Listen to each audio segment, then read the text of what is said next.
So we're going to be coming up to do a parallel park with a student here. And so we have an always stop here, first to stop at an all-way, first to go, shoulder check right. If we're going to be making a right turn here. And we're going to be parallel parking this vehicle here. So from back here, when you hear that you're going to be parallel parking or you know you're going to be parallel parking, figure out how close this vehicle is parked to the curb, right? If they're parked right on the curb and you come up the usual distance away from them, then when you do your park, you're either going to have a really hard time fitting in, or you're going to end up parking too close to the curb, or worse, going onto the curb. So as we're approaching here, we can see that this vehicle here is parked right on the edge of the curb, or I believe he's actually on the curb here.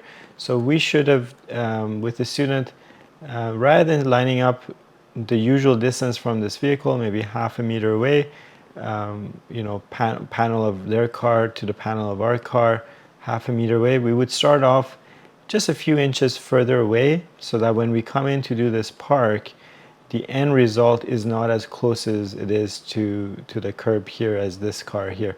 So that is going to affect your park, because our initial lining up depends on how this car is parked, right? If we just go through the motions without thinking about these things, the end result might not be what we're expecting.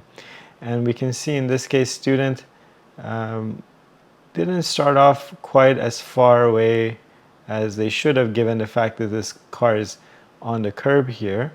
And so they're just going to make their usual angle here. So let me fast forward the video here. So they're walking the car back, and as they're coming in, you can see we're more or less lined up centered with this vehicle, but they're on the curb, and so we're right up against the curb as well.